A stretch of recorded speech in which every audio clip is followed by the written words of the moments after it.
Mephibosheth was the son of Jonathan, the son of Saul, the first king of Israel. In 2 Samuel 9, David searches for anyone left from Saul's family so that he could show his kindness for the sake of Jonathan. He is introduced to Mephibosheth, Jonathan's son, who was lame from an accident he had as a little child, fleeing from being killed. David immediately shows his kindness to him by returning his grandfather's land and possession back to him. He then also asks Ziba the servant to tend the land for him and so that his family would be provided for.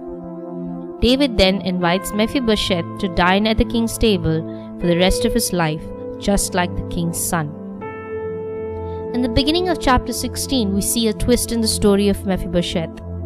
Ziba, his trusted servant, slanders about him to David. After listening to what Ziba had to say, David commands that all the possessions of Mephibosheth would now become Ziba's. In chapter 19, we see the way Mephibosheth responds to the slander. David is on his way back to Jerusalem after the death of Absalom. A few important people came to greet him before he crossed the Jordan. Mephibosheth too came to see David. The Bible describes how Mephibosheth looked when he came to see David.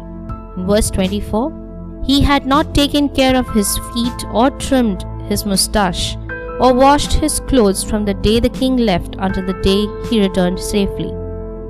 His only concern was the safety of the king, quite contrary to what Ziba had said about him. When David questioned him of why he hadn't accompanied the king, he explains the whole account of Ziba betraying and slandering about him. But he doesn't leave it there. He continues to allow David to make the choice of what must be done to him. He speaks of the goodness shown to him by the king. Verse 28, all of my grandfather's descendants deserve nothing but death from my lord the king, but you gave your servant a place among those who eat at your table. So what right do I have to make any more appeals to the king? At this, David orders for the possession to be divided between Ziba and Mephibosheth. But Mephibosheth saw what was more important to him. He understood that the safety of the king was of greater concern than all the possession he could have. Neither he nor his possessions would be safe without the king. So this is what he said in verse 30. Let him take everything, now that my lord the king has returned home safely. Mephibosheth knew what to choose. Everything he owned was a gift of mercy from the king, and he was always grateful for it. He was now the rightful owner of all that was handed to him by the king, but Ziba had tricked him, and he lost everything at the king's order. He had now the opportunity to get back half of his property and therefore give a befitting reply to Ziba. But he chose to let Ziba keep the property. He instead kept his focus on the well-being of the king, for he knew very well that the king alone was the source of his well-being. He had great assurance in the mercy and kindness of David, and therefore chose the king over his possession. How are we to respond to slander and betrayal? Many times we are faced with losing the recognition, promotion, or property that are rightfully ours. Unlike David, our bosses at work, who might believe everything they hear, God knows and sees all things.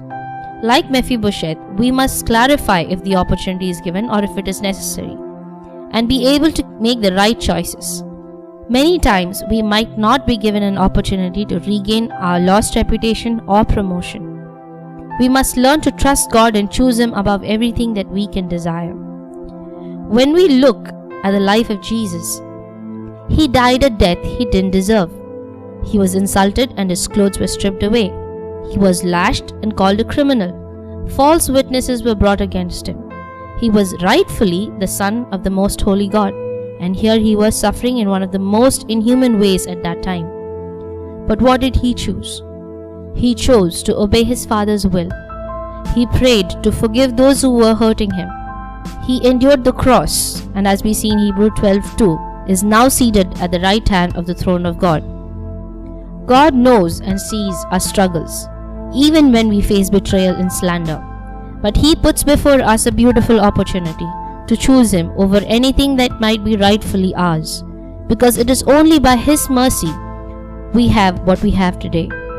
He is just and will reward duly for all our sacrifices. May the Lord bless you.